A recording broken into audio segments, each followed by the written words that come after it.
Well, for this raucous group of people we have here, I'm Jonathan Gunn.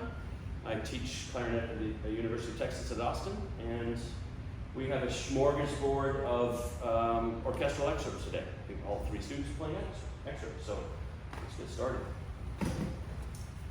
And I believe Nathan's going to start with Beethoven 6 Movement 1. Beethoven 6 Movement 1.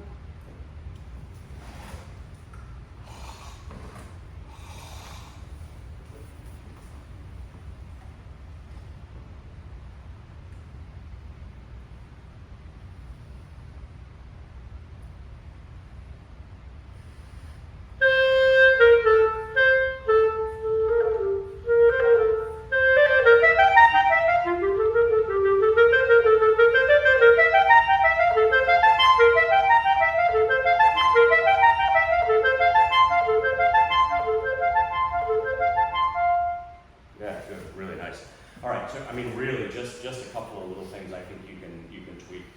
One is I feel like just at the very beginning, the 2D part before the solo, you sort of change the character a little bit as you finish that. I mean, you didn't do that much, but you're a little too solo and not enough 2D, Sure, yeah. right? So I think if you can just make sure that you maintain that character really nice and forte, and then drop the dynamic down. So just try it just that much. Just play to the downbeat K. Yeah, exactly, right? So you're still phrasing it a little bit so we feel the end of what's happening in the 2D section. And now just play, can you just play the, and just play to the forte, but don't play forte. Yeah, so we may have done this before. I know we did this before. But can you just play without the 16th notes? And the main thing is just feel the lift, the resolution off of the main note, and then just a little bit more direction leading to the forte. Yeah, exactly. So just I guess you can think of it as a poco crescendo.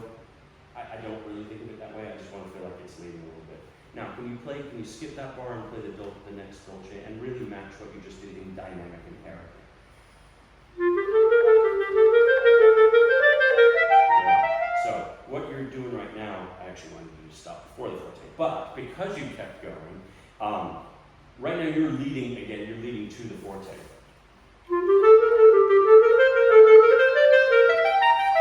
But the forte needs to feel like the orchestra is all coming in, right?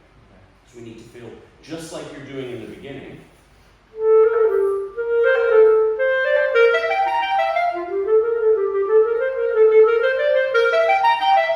We need to feel that it's basically just you interrupting yourself. Okay. So you do it on the first one, but the second one, you just sort of transition into the forte. And we need to hear a distinct difference. It's not just dynamic, it's character. Yeah. And if you've I mean, people say this all the time, like when you're working on excerpts from an audition standpoint, you need to feel like the listener can hear the orchestra, can sort of feel the orchestra. Sometimes that's a great concept, it's absolutely true, but sometimes what does that exactly mean, right? This, I think, is a really good example of that. We've got to show sort of the depth of the orchestra coming in. So there's something about not just the dynamic, but sort of the depth of the sound.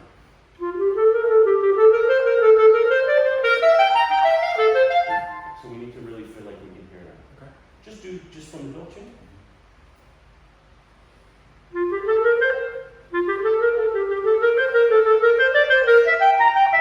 think you can do more. Yeah. Now you have to make sure that you don't lose the direction forward in the triplets. So you fixed it by going that, and now you've lost the direction of the music.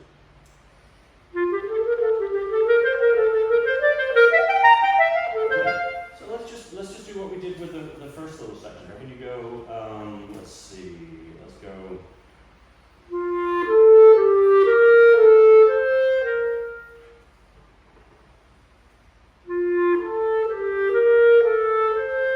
And now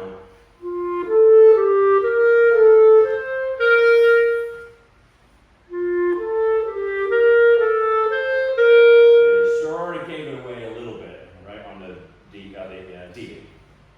On the D. Yes. Oh, yes. Yeah.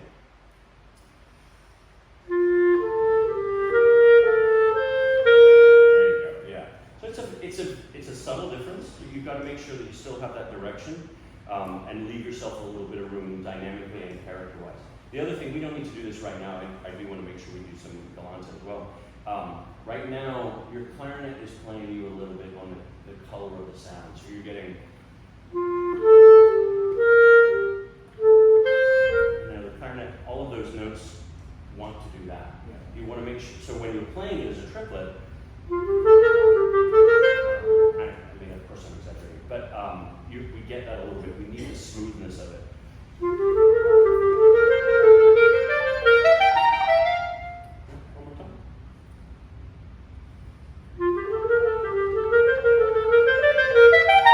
There you go. Yeah, exactly. Now, we go back to the beginning. Put all of that together and keep going. Now, when you get to the forte, the second round of fortes, the repeated ones, we need to feel some structure moving forward. Okay, so it can't just be the same thing every time.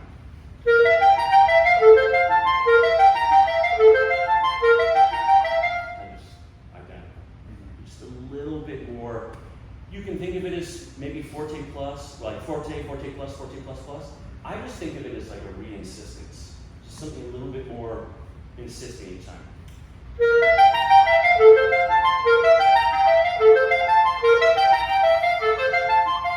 When we really arrive there, it'll make the decrescendo easier anyway, but also now we actually hear sort of a shape from beginning to end.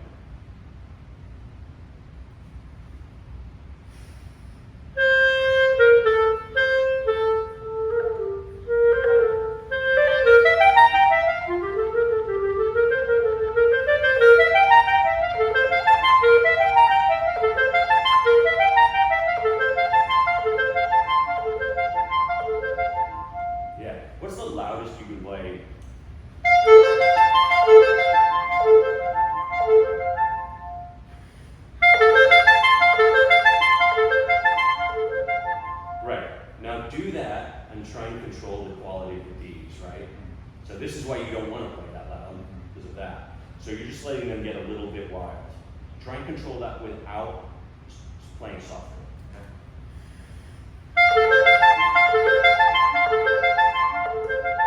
That's it, exactly. Right?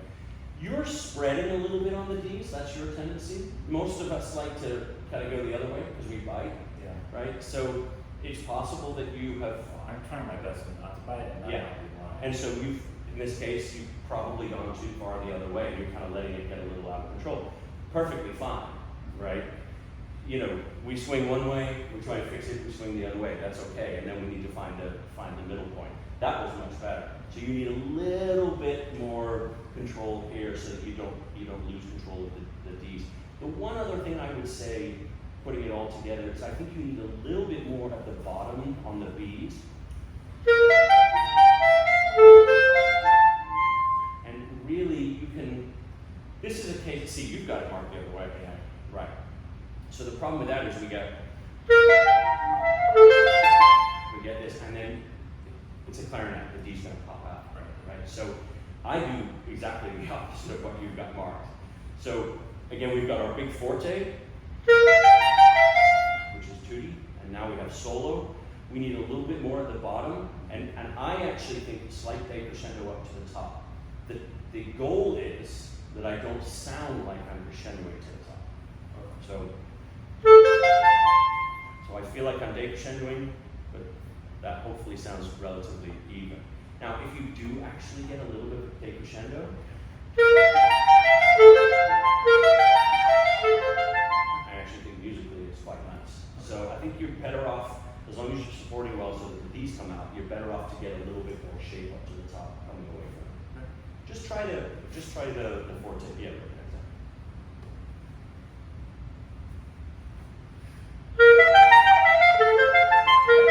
Now, the only thing with this is you gotta not hammer the beat.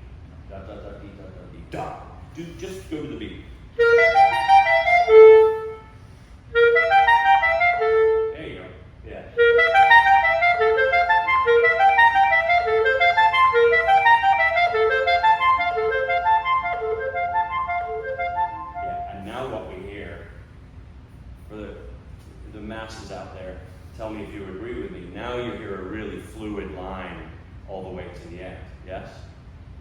think those are nods. Yup, up, up, up, up, beep, up, up, and get it just so it's nice and even. Really, what I think, the thing that you have to be the most careful with in this excerpt is the dynamic slash character slash color of individual notes, right? So you're getting these notes that these notes that are popping out. Or here, obviously, all of us have to fight with making sure that the high D doesn't pop out. But I would make sure that when you've got the basics of this down, no problem. I would make sure that you record yourself, really listen to every single note, and is it nice and even? Yes, even in time, but is it even in sound and dynamic? And again, this is perhaps one of the hardest things about any of our instruments, certainly on the clarinet, is that it's got all these tendencies at once. And you're sort of letting it, kind of letting it win a little bit. Play the whole thing one more time.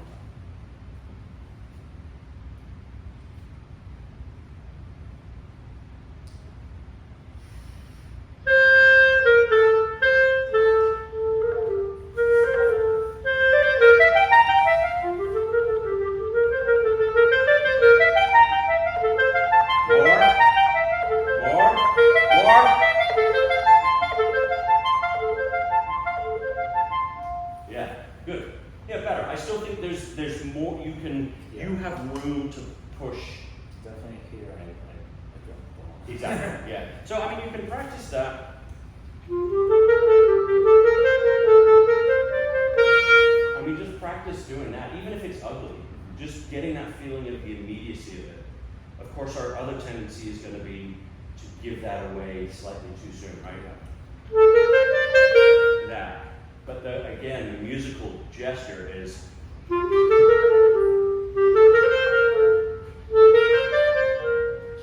Make sure we have that gesture and then the suit to forte. So years ago, I was taught to do a crescendo at the end, especially at the beginning. But musically, it doesn't really make sense to do that. We need to feel like we're shaping as if the interruption isn't happening, and then have the interruption. So I think just some slow practice controlling it a little bit more will probably help. Okay? Should we do Galante? Let's do it.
Yeah, I mean, it's all really good. Again, I would just say just a couple of little things that might help, really mostly with sort of the musical shape of it.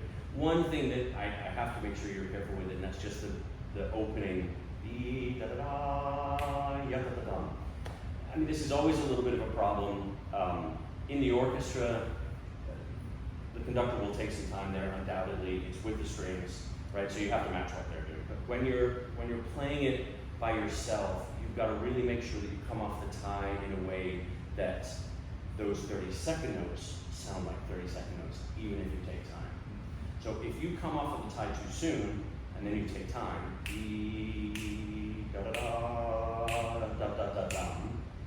it sounds like 16 notes. Right. So you need to get a little closer, I think, to coming off in the right place.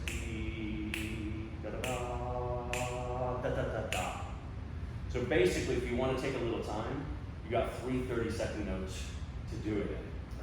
So it's tough. I mean, the tendency will be you come off a bit too soon and the rhythm sounds wrong, or you come off of it too late and rush the 30 seconds. There's a sort of a fine balance in there.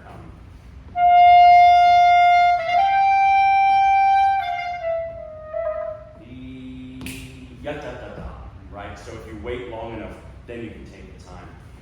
Again, in playing this in the orchestra, this is less of an issue because you've got someone to follow. You're all playing this, and so it's a little more clear what's happening. I just think when you're playing it by yourself, if you're preparing for an audition, then you just don't want it to sound like 6/8. Some people probably wouldn't care because it's free, but I think it's important that we get that. You want to just try that? So I think da da da da da da da da da.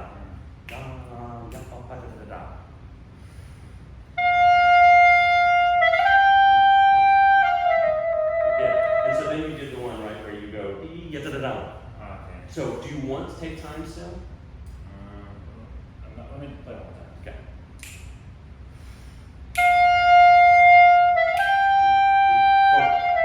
There you go. Exactly.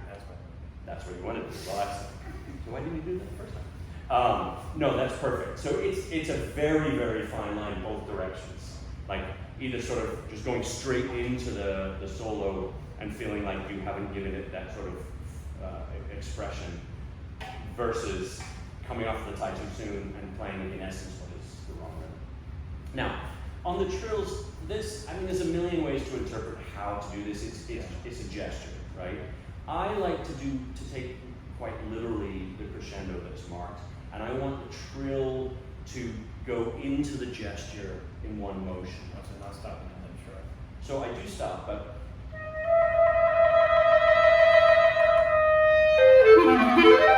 that. So I go all the way into it. You're coming away from it dynamically, which I think is perfectly fine.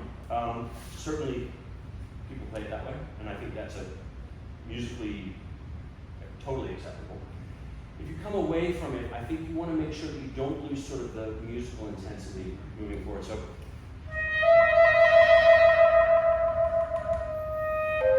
or something, if you want to do that. If we kind of let up on it, and we sort of lose that forward momentum, then I think you don't get the totality of the gesture. So just, which, do you want to give it, do you want to come away with it? That was an inference. Oh, okay. All right, so then, in this case, do it once with like no trill. Okay.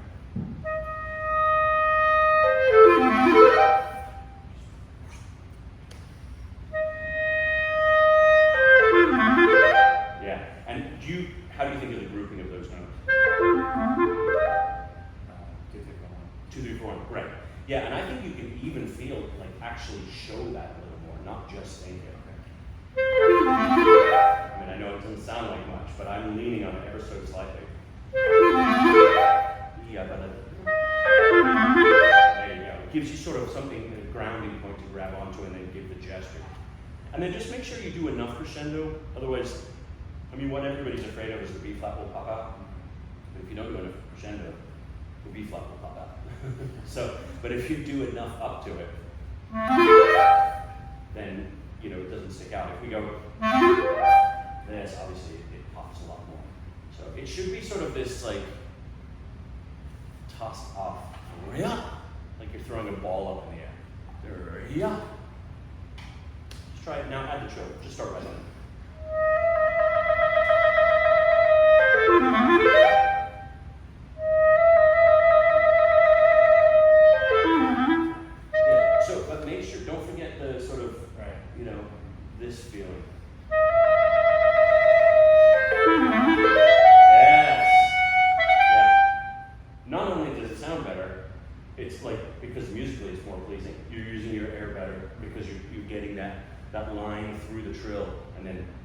nicely, because we're using our air better, then everything else comes out better. And I would definitely practice this one, dee da da da ya da ba da ba da ba dum, so that you set the tempo. Most conductors will want you to do that anyway, because this sets up the orchestra when they come in. So we're in the tempo. I would think of it as the last 7 notes. Okay. Yeah. Dee da da da ya ba da ba da ba da ba dum. So da da da da da da da dum is basically in tempo. So you can still sound free. Dee da da ya ba da ba da ba da ba dum. And then that sets your tempo. Now your stringendo was good. I think actually at the end it was maybe too fast. Okay. You sort of suddenly, the last 2 bars you were suddenly faster. And I think, you're pushing it at that point to be able to play the 30-second notes. Yeah. But it's good. Most people struggle with kind of establishing the stringendo. It becomes very uneven. And I felt like yours was pretty even until the very end. So let's go from the second trill.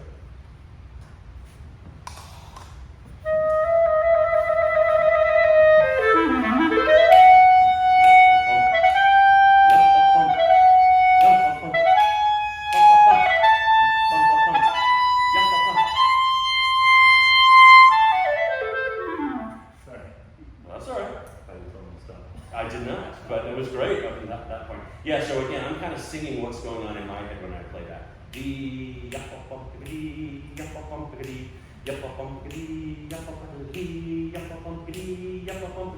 That's how I feel like I can structure the pacing. It sort of helps. It's almost like the first part of the bar is faster. That's the new tempo. It's like each bar is faster rather than a continual accelerando. I mean, it is an accelerando, but I think that helps structure it again, especially when we're playing it by ourselves. But that was good.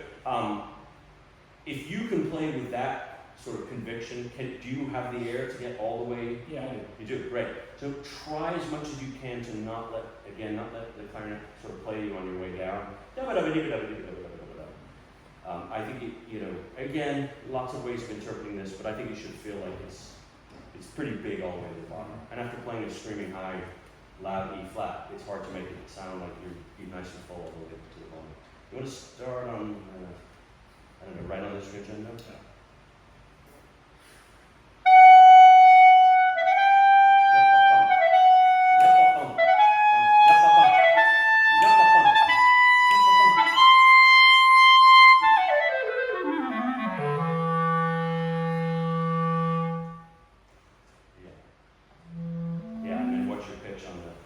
This is the thing. We're blowing our brains out on the low G, right? So which way is it going to go? It's going to go flat, and then we come in super soft on the next one, and it's going to go sharp. Yeah. So we've got to be really careful with that. I think you can. Again, different ways of interpreting it. I think you can take a tiny bit of time coming off of E flat if you want. Right. So not just right into it. Although certainly some people will want it that way, and I have played it for conductors that want it absolutely right in time. But I think, it's nice to have a little bit of freedom there if you want it, and that can also help. It sounds really good. It's not perfectly clean, and I think if you actually, shape it a little bit at the beginning musically, that's going to help it be a little cleaner. Notice I'm not demonstrating it. Yeah, so, but that's great. You can work on that. Let's just go from actually just play, and then get your pianist or your piano.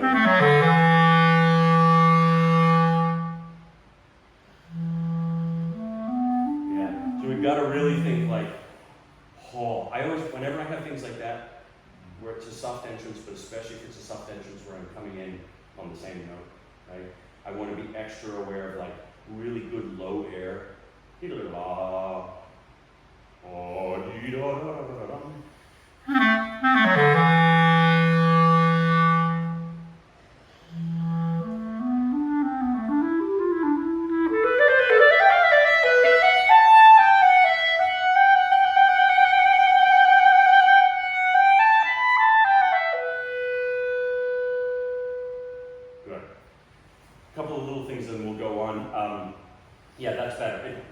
you know, if I think the air like that on the first note, I feel like I lead with the air better, and then I'm a little less likely to do, again, what we all do, which is just pinch. So there's our flat note, and then and get all tight. So if you can really think, I mean, really that's just another way of saying just support better. But that's, mentally, that's how I sort of approach it. I really feel like I'm leading with the air a little bit better. The only other thing I would say is just the accents at the end of the cadenza, I think can be a little more expressive. You're kind of hitting them hard.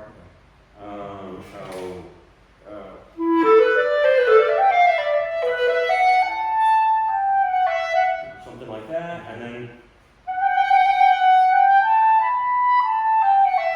so I almost think of them more as length. Yeah, just a little bit, just especially the D.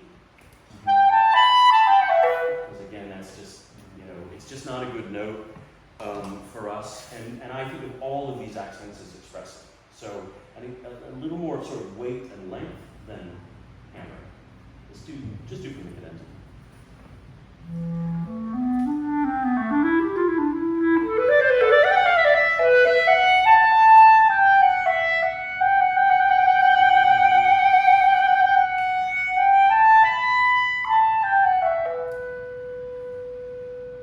Possibly a little much for the right idea. Yeah, I think it's the right. That might be stretching the time too much, but it's, you know, you can play with that a little bit. But that's the right idea. Or, you know, like in my case, I use a little vibrato on those notes, or, you know, play around with that so that it's not just weight. It's length, it's color, it's shape, and vary them a little bit, just to, you know, just to give some variety to the cadenza. Now, we're sort of running out of time here, but the second half of it is great.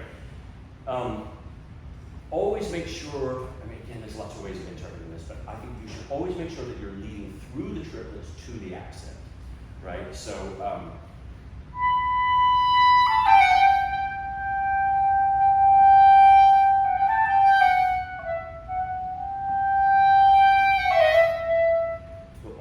we always get yeah. And you know this is supposed to go significantly faster when we all play it, right? So I say that only because it's always worth remembering the tempo that I actually wrote, because I think it is very informative to how we would play that rhythm. We're gonna go 80, which is the top end of this. Oops, not 800. Not 800.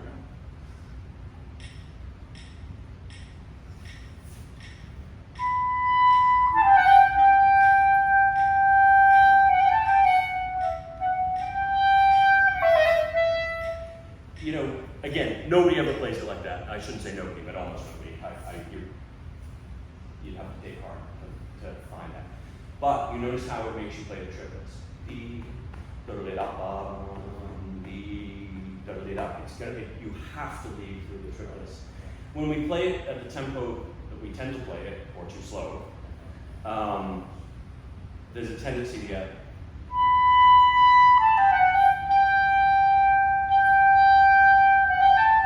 this sort of thing gets a little bit stuck. So there's two things you can do. One is make sure that you lead through them. The other is, this is completely free. I vary all my triplets. So,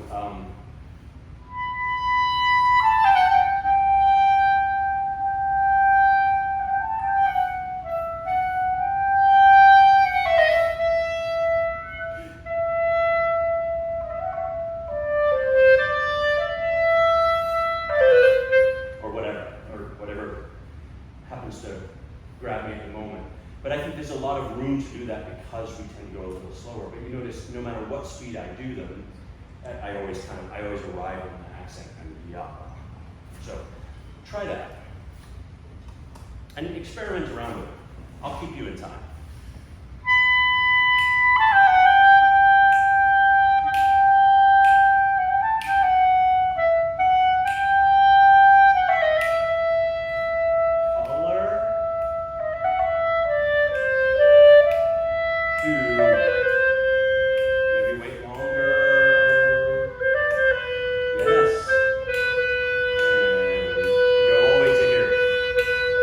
Take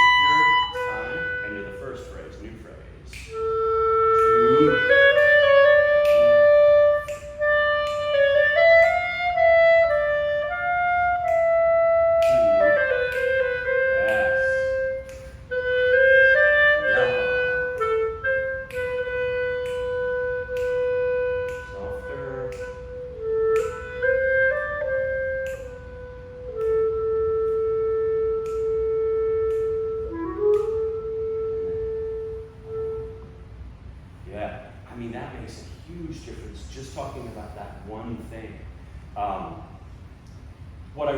I think you do a really good job of this already, but one thing that's really important, I think, is then the more you feel that way, practice, do it with a metronome.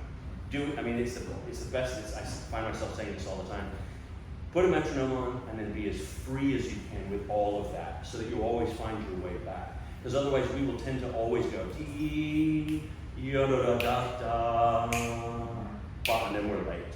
So obviously, ultimately, we have more room than that. It doesn't have to be metronome strict. But if you can do it that freely with a metronome, like basically I was doing the metronome but giving you the room where we need it, then you can really push and pull and you always get back to the pulse. So I think we have to leave that there. But nice job. Thank you.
So obviously one of the biggest challenges of this, again, playing it by yourself versus playing in the orchestra is just the time, right? I mean, this is a problem for all of us. I still remember painful moments in my life of playing this over and over and over again, recording myself, counting in eighth notes and listening back and like, nope, and then I would count in big beats and I would record myself and I'd listen back and I'm like, no, that's not it. And then I would try and think about what's going on in the melody, but along or in the accompaniment, and then I'd listen back and no. And I couldn't even convince myself that I could get it right. So it's one of these things that what makes it so difficult is the Expressive.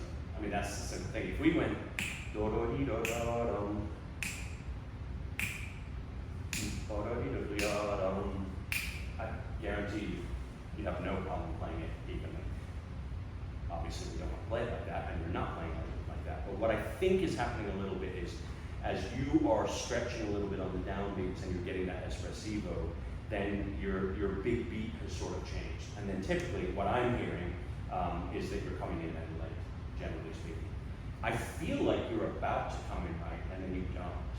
So you look like you're setting like you're going to do it, and then it seems ever so slightly delayed.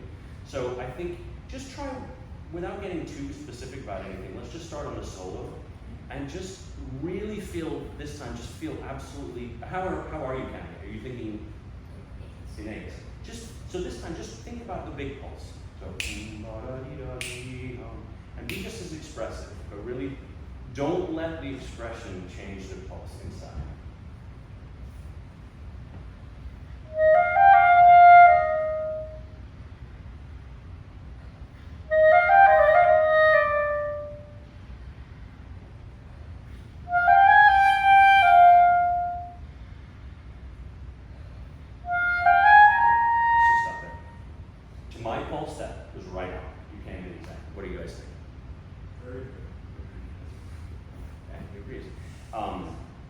The funny thing with this one, of course, is it's also about, just because I'm hearing it one way, it doesn't even mean that I'm necessarily exactly right, because the way we hear it, the way I hear it with the expression can change the way I'm perceiving it, even if you're right.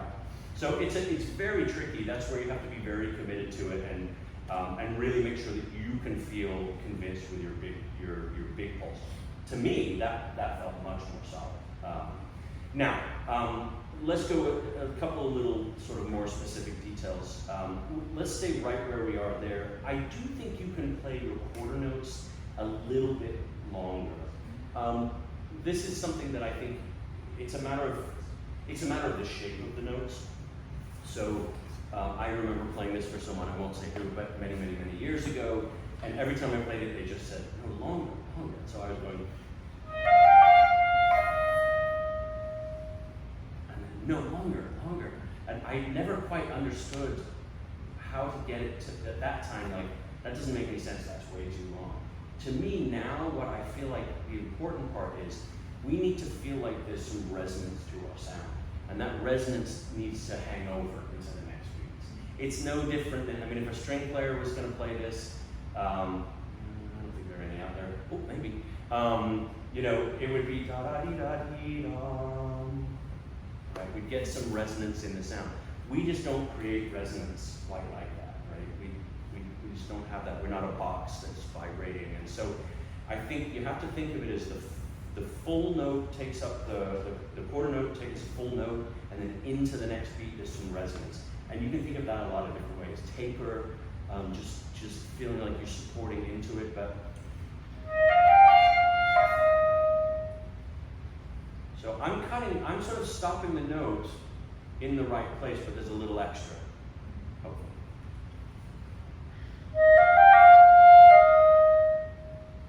Yeah, see, I would argue that stops sooner than mine, the resonance. Do we agree? Correct.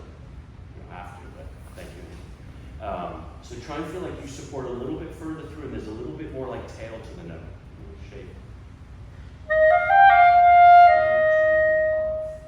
Yes, keep going. 1, 2,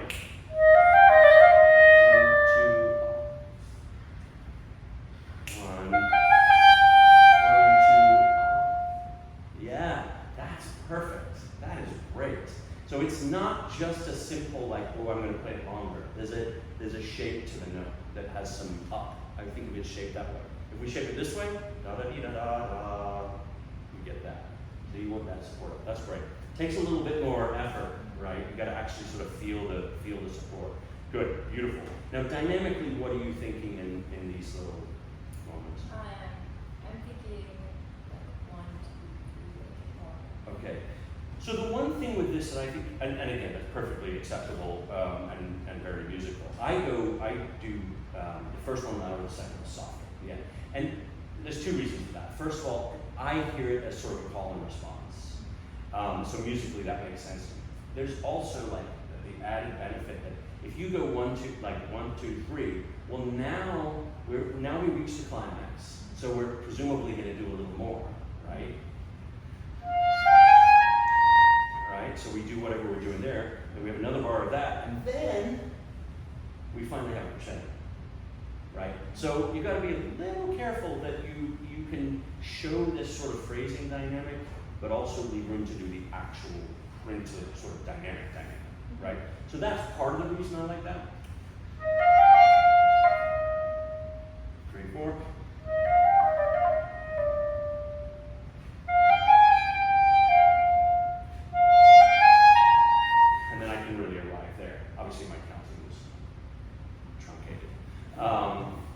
That doesn't mean you have to do it that way, but I think just be aware if you want to get louder on each one, make sure that when you get up to the high C, maybe you need to come away more.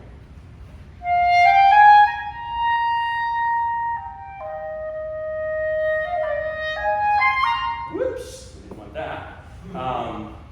So what do you think? I mean, do you like the idea of doing the softer on the second one, or are you pretty that you are? Yeah. Okay, cool. Well then let's try that.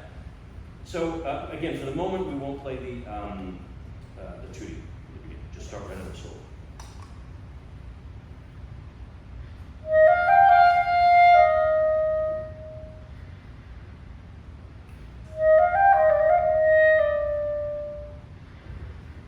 A bit more.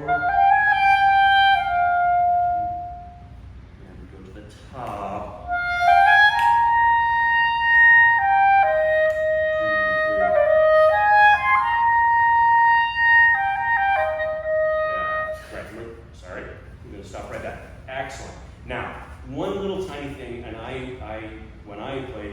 Exactly the thing I'm about to tell you not to do, which is to be careful with the D. Feel like your D is coming out great, might not. But feel like almost looks like you're already really thinking this with what you've got written. Focus on arriving on the downbeat.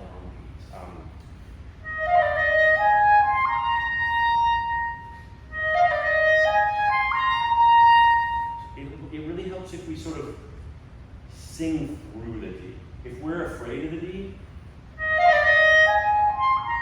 we tend to get that. But if you actually, even if it comes out too loud, if you sing through it and arrive, because it's the same passage, right? It's just an ornamented version of what you just played. So just like on the first one, you arrive on the C, sing through that and get to the downbeat C. So just try from here.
Practice just feeling a little bit more fluid, more natural, more musical.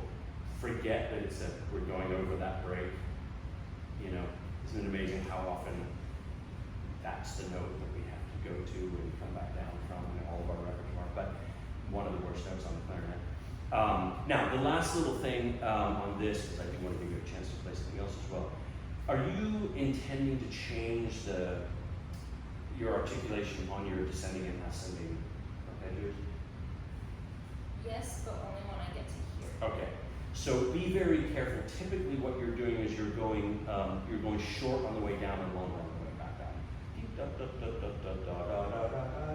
And then you go short again, and then you go long, da da da da da. Yeah. So again, this is just sort of it's totally predictable that we'll do these sort of things, but you want to be really careful with that. I wouldn't go so short on the piano, because you've still got some staccatos to come. So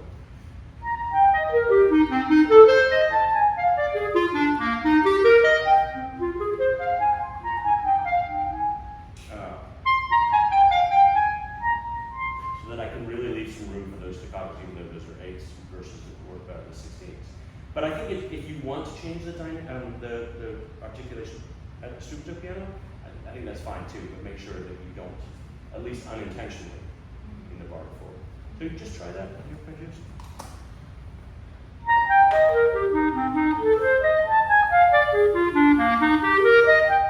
Yeah, so da da da da da da.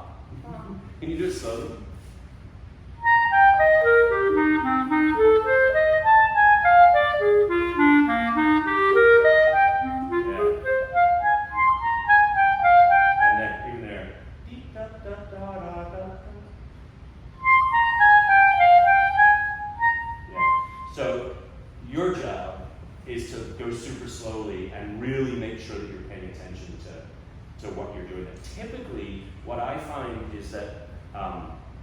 When we're playing something short-ish or separated or sort of, some enunciation like this, and we're thinking about moving through the line to something, either moving forward or moving forward to something longer, we will tend to accidentally do that too soon.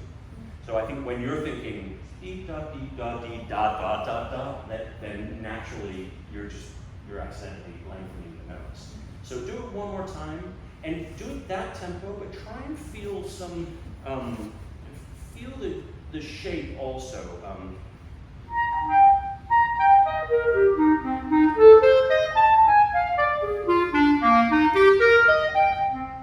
So that I do this, but there's a big crescendo as well, right?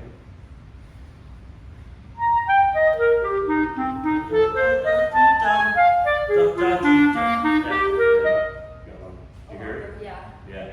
Do it one more time.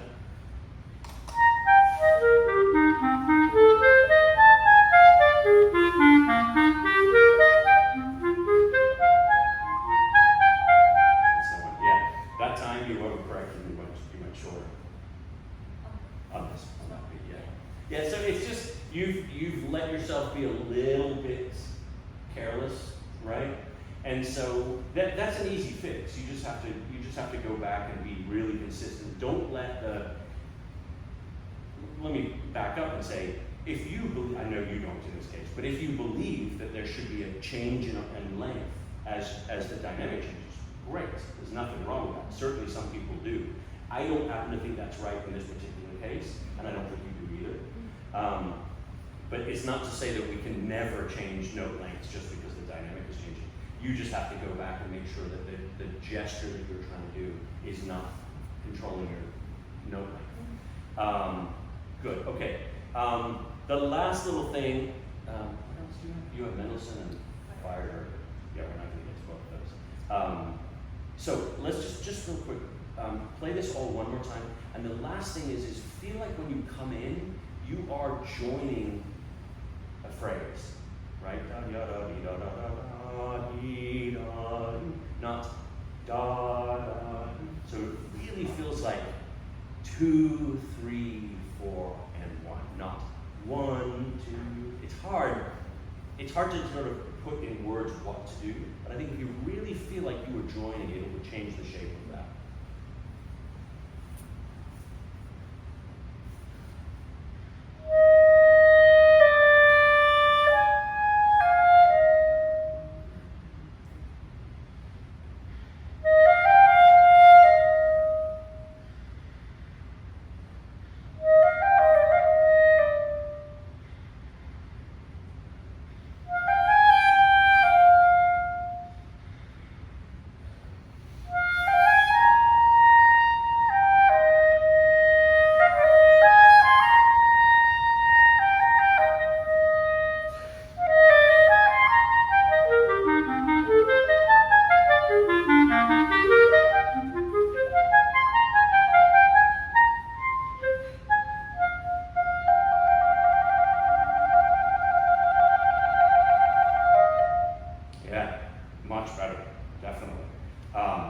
Last little thing, because you can't leave alone.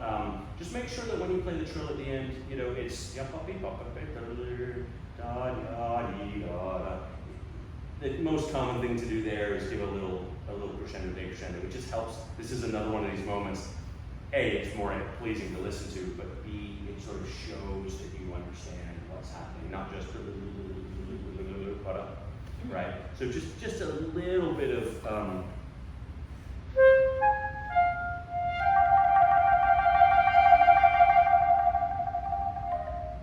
without the stuck trill in the middle. But I just don't do that. But I think just a little bit of shape you can add to that. It's just a little bit more interesting to listen to. Okay, let's keep going. Pick one. Let's do Fire.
Yeah, I mean, I think generally speaking, the pulse seems really quite good. We've talked about this a little bit before. I mean, that's the thing that is so huge playing this by yourself. You know, I mean, you pick two of the ones that like, when you're playing by yourself, it's so much harder than when you're actually playing it with the orchestra. It really is easier.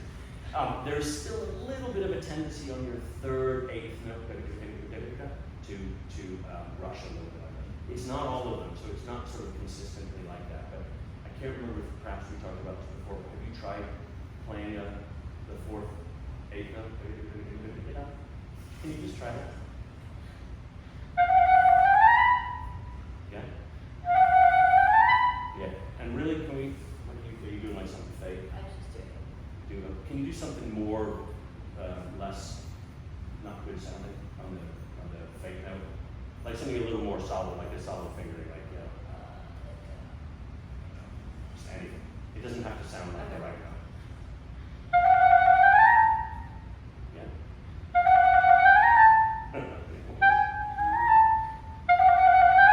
Yeah, there we go, that works. Do that again. Yeah, good. Now, so really what I was trying to get, like the fake fingering is a little too sort of like blah. We can't quite hear where the pulse is, but that's good. Now you can really feel that. Now, when you feel that, but don't play the extra.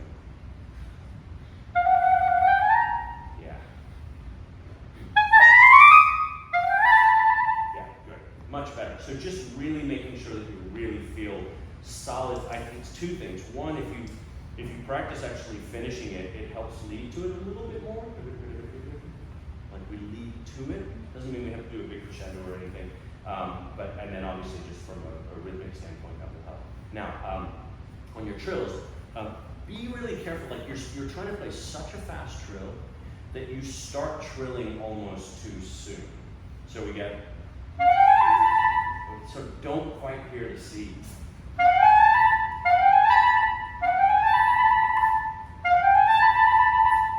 Just here, I accented it a little more than I meant to on that one, but just feel like there's just a moment before you start the trill.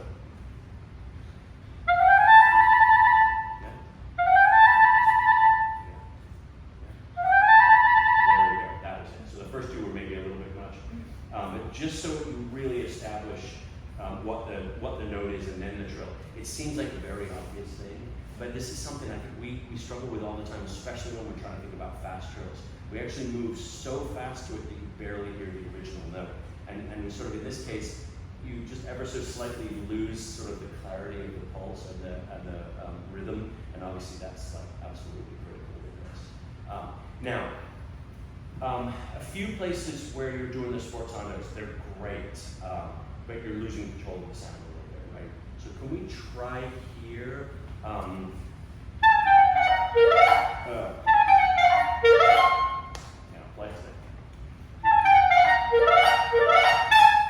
Really feel like you arrive at it like that, just like you did, but I think you're kind of letting it spread a little bit. So just make sure that you feel like it's a little, you're not letting this kind of go.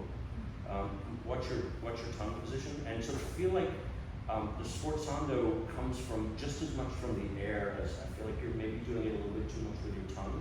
So if we really try to like whack it with our tongue, right? My tongue, if I sort of use too much tongue, there's too much movement, and typically that means it's going to drop a little bit, which means you're going to spread the sound. So feel like you're doing it with more. Actually, do this for me. This will be weird, but.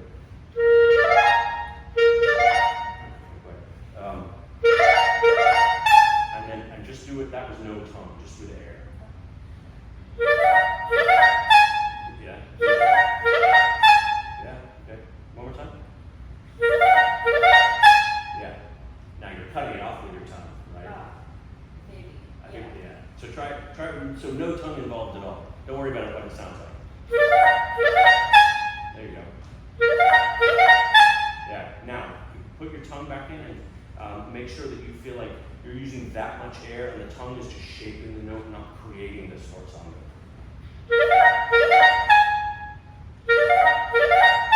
Yeah, better? That's better. Now the last thing I'll say with it, I actually think that you're trying to clip it too much.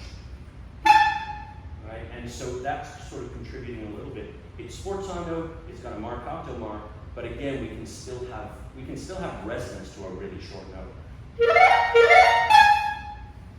There's still some resonance there. There you go. Yeah, now go back to.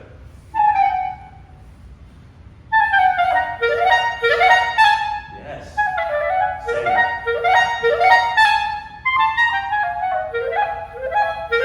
Yeah, good. I mean, that's much better. So it's just, I love the dynamics that you do. You're not afraid to play fortissimo. That's exactly what we have to do. Now you have to just make sure that you can control those notes. And I know we've talked about that a little bit before already. And I think it's much better, just a little bit on this one. Now, the other thing is I think we've got these little, you know, you're doing those. What I don't hear is sort of the overall. It's not marked this way, but it's almost like it's got to be, you know, you got to feel like each one gets a little bit more. So that we hear a bigger arch as well. Try it from, just this one's fine.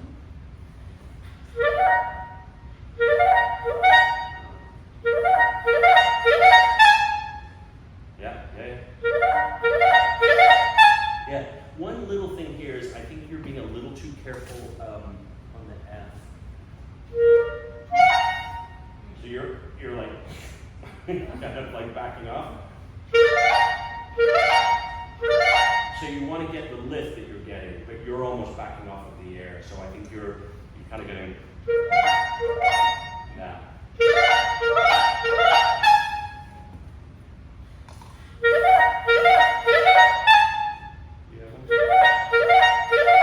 There you go. Yeah, one more time and keep going.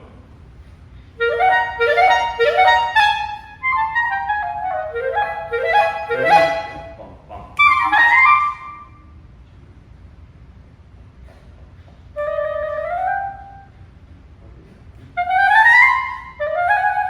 Yeah, so again, we almost don't hear the A first. There we go.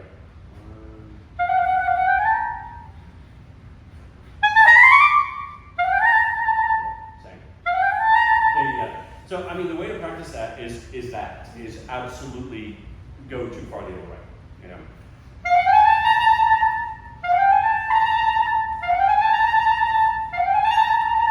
So, I mean, just do too far. Make yourself play, hold it too long before you trill.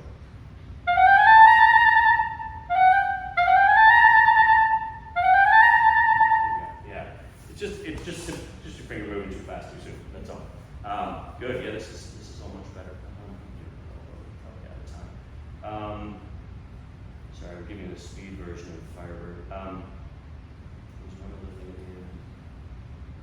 Oh, again, this is just completely subjective, but I wouldn't take so much time on the last tremolo to get going fast. Really again. I mean, when everybody's playing, it's just sort of a gesture. But I think in this particular case, you want to get the trill going. It makes it sound like sort of everything slows down and speeds back up again, and that's not really the character of what's going on. So that's another example of making sure that what you're doing sort of fits in with what the whole orchestra is doing. So, but we don't need to do that right now. We need to move on. Sorry. Thank you. Yeah, I'm great with that.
Okay, so I think one of the hardest things about this is, well, there's lots of hard things about this, but is trying to get he marks it espressivo semplice, which I remember when I was your age, I was very perplexed by that. I didn't really know what that meant. And I think it's taken me years to understand at least what I think it means. I think the espressivo comes from the way we sing through the lines. It's not, in this case, a matter of like taking time and pushing and pulling. We can't really do that in this particular excerpt.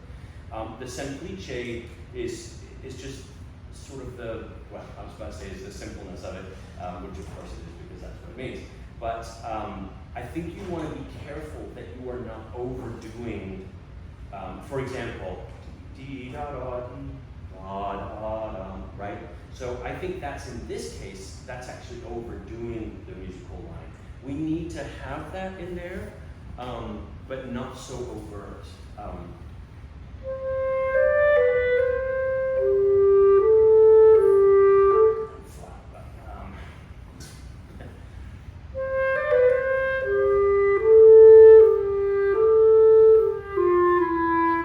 So I think, it's there, but you're trying to do a bit too much, I think. So as you go down, you're getting a little bit of that. And so I think that's where sort of we want to keep it a little bit simpler. But yeah, the way you're phrasing it, absolutely, it should be there. Just try the opening.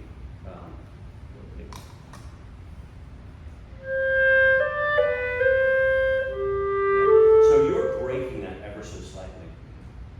Beautifully, I might add. But, can you sing it? Can you sing it? Yeah, simple. Like that.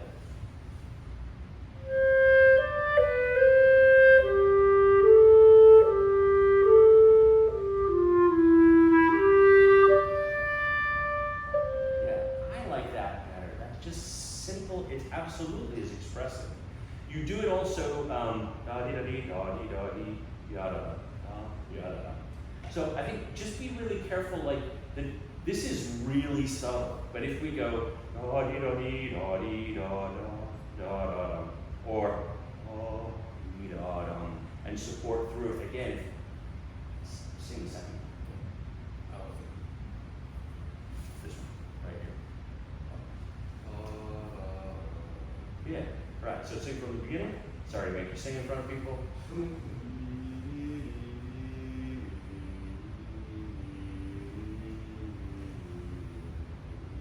Yeah, it's super simple. And again, the structure of the sort of the phraselets, the sort of the little moments, can still be there. But you want to be careful that you don't just sort of release. To me, the best sort of analogous situation to this excerpt is either we're not solo, right? We're just the top voice of the chorale. And the two things that pop in my mind whenever I hear this is either an organ or a choir singing it. And so I think you've got to make sure that you remember that, and you're not being too like cutesy about the way we're sort of lifting off and on things, if that makes sense, right? So now, second thing, much more simple, don't get the bell of the clarinet between your knees, right? So, nasty clarinet habit, right? But I mean, I don't even need to, I just need to get near my knee.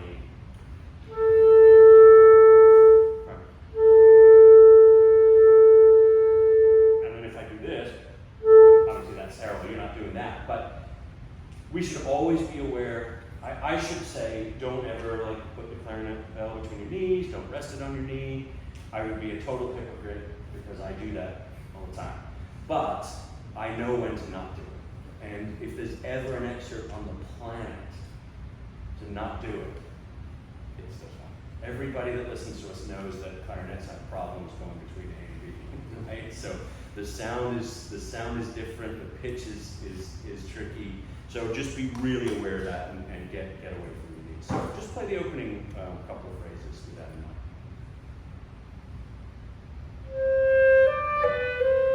Just think, you sound like you're being a little tentative.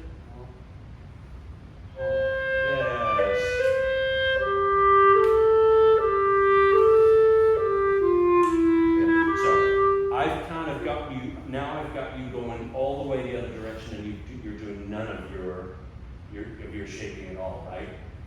So play like that, but hear it in your head.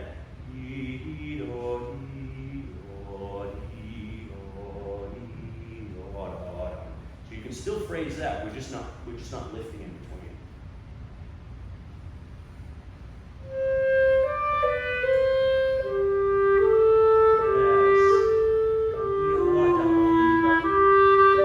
Yes. That's it. Keep going.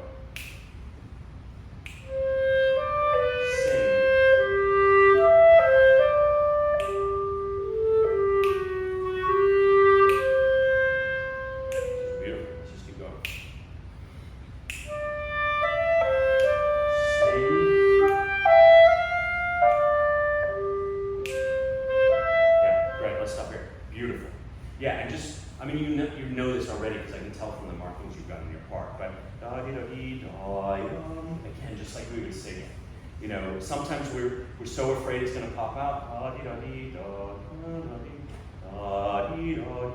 just feel comfortable leading to it, and it'll come out the way you want it to. Now, that was all beautiful. Do you feel like you're getting the shaping you want?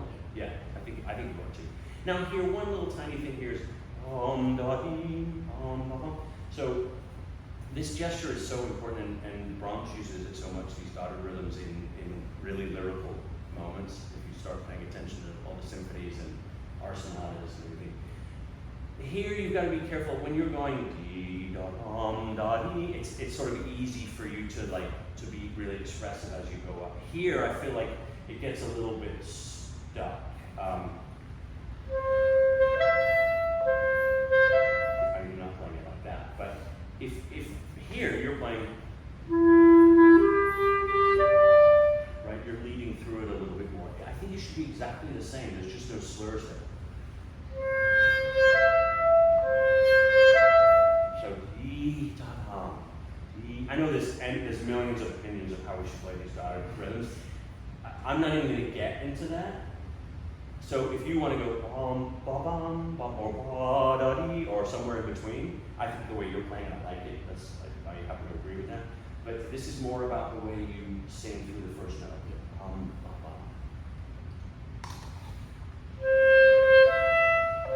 Yeah, do this for me. Go D F sharp, D F sharp, D C. Yeah, in your attempt, in the original attempt.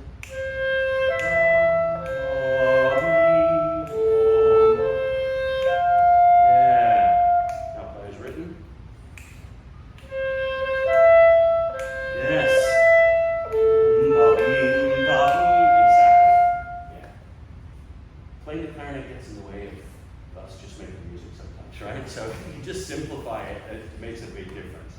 I think that all of the ones that are slurred and all of the ones that aren't slurred should sound, in essence, exactly the same, except we're articulating the note. That's all. So I don't, and again, you might have a different interpretation of that, and that's okay. But I think they all function the same way. Now, let's keep going. I want to make sure we have time for your other excerpt. At A, did you mean to play that soft at the pianist on the A's? No? Okay. So you went with it. Good. So let's just let me just hear A the way you intended.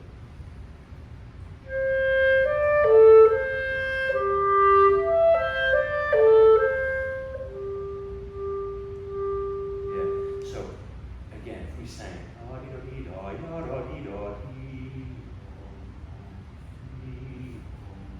so you're doing a little bit of like what you did before, and not only is it you're not quite getting the connection from the D to the A, because of that you're actually, I feel like you're not supporting as well. So we get D, instead of E, E. You'll be able to actually play it softer and with more substance to the sound if you feel like you kind of support into that descending interval where you're playing the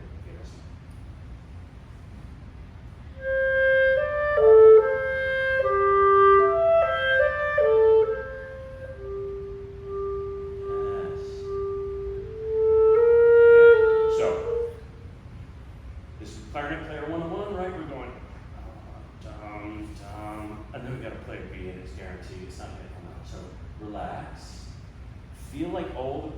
power is coming here. No, we're not like squeezing everything.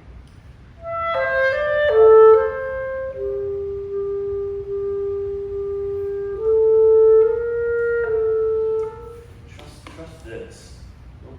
Don't pinch the sound down to being a pianist. Or again.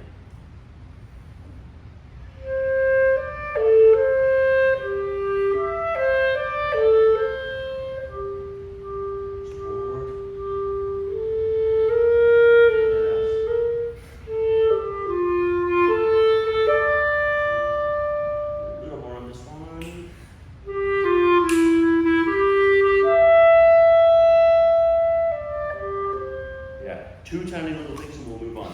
As you get louder on the dominated 16th, it tends to turn a little bit triply. So there, again, this is when we're feeling really expressive, right? Dee-da-dum, ba-dum, ba-dum, dee-da-dum, da-dee-da-da. We start to da-da-dum, dee-ba-dum, ba-dee. I totally changed the notes. Dee-da-dum. I transposed it, but transposed it and sung one note. But, so just be a little bit careful on that last one. Again, you can predict this. All of these things are sort of predictable for ourselves. Like when we're trying to think really expressive and we're going for it more, the tendencies we're going to perhaps stretch too much and the rhythm suffers a little bit. So be careful with that. The last thing is I would suggest, and I always tell everybody this, unless you need it, which I doubt, I would not breathe. Yeah, exactly. Shape it exactly the way you're shaping it, but don't breathe. Yours actually came out absolutely fine. But,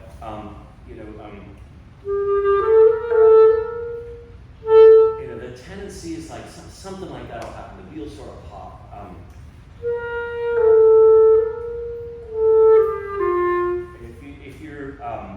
If you don't take a breath, you just have so much better chance of the beat coming in tune, it coming in the right way, and you probably don't need that breath, right? But again, shape it still. Half the time when I tell somebody to do that, they go.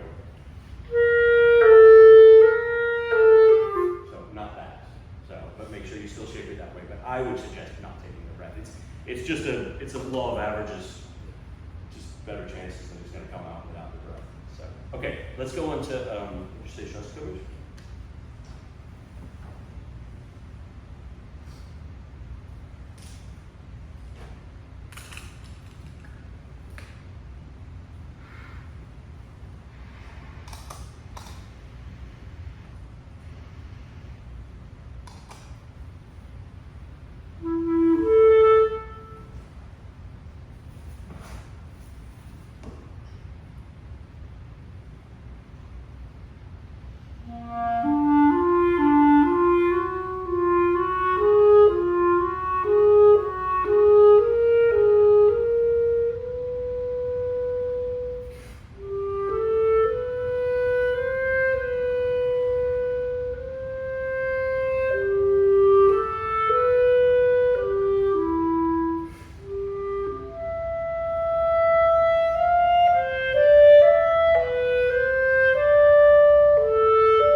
Shaping of all of this is so personal.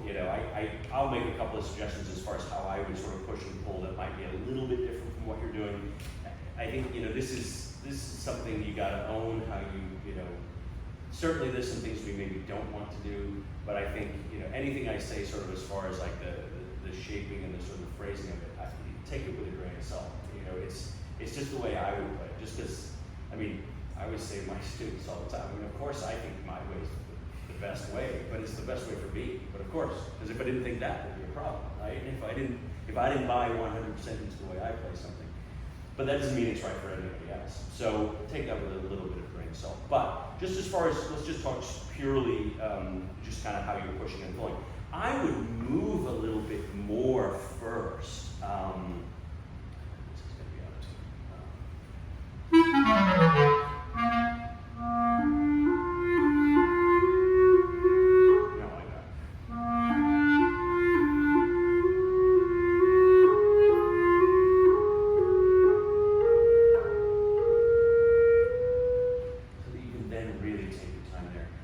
I hear you hearing the little mini structure to it, right? That, which is great.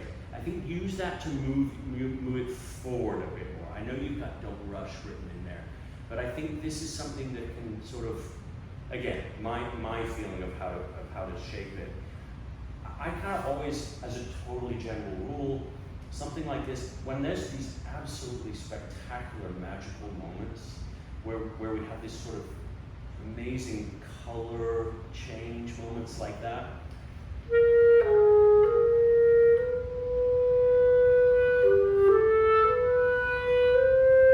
I mean, it's like you can't beat that, right? But if we've taken a lot of time before it, da da dee da da da da dee da da dee. You didn't do that much, but dee da da dee da. It's sort of, it's like, oh, come on, we can get there. So I think if you let it, it's a fine line. Don't rush, but let it sort of press forward and then take as much time as you want. Okay, let's try from the beginning.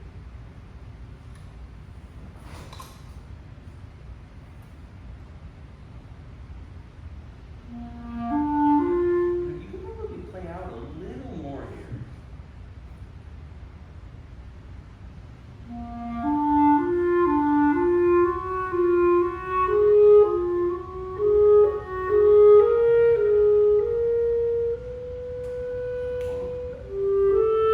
Yeah. And I should ask you, well, I should have just let you keep going and see if you can you do that without that breath? It's again, it's one of those things, if we've had this,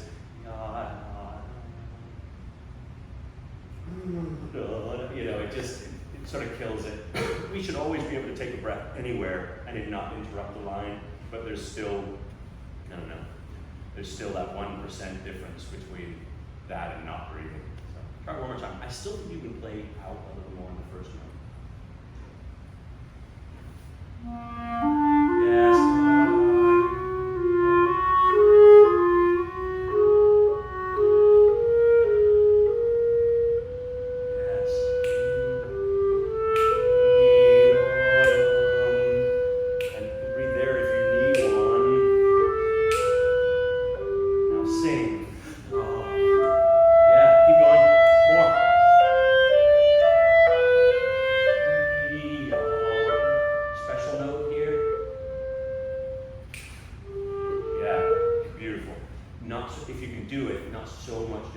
So that you can save it. So there.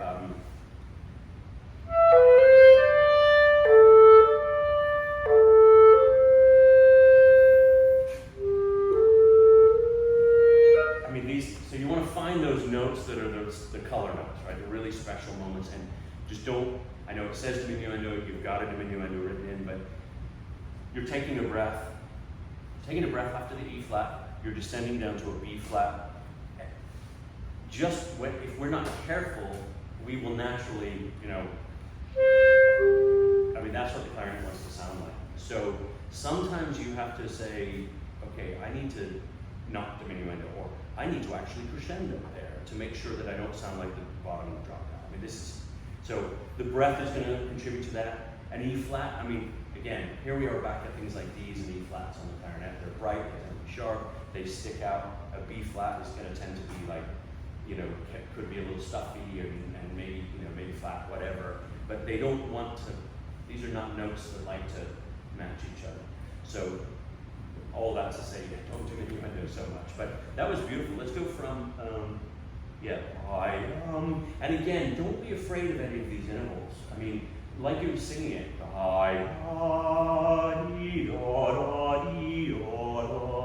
should all be just like absolutely connected and smooth.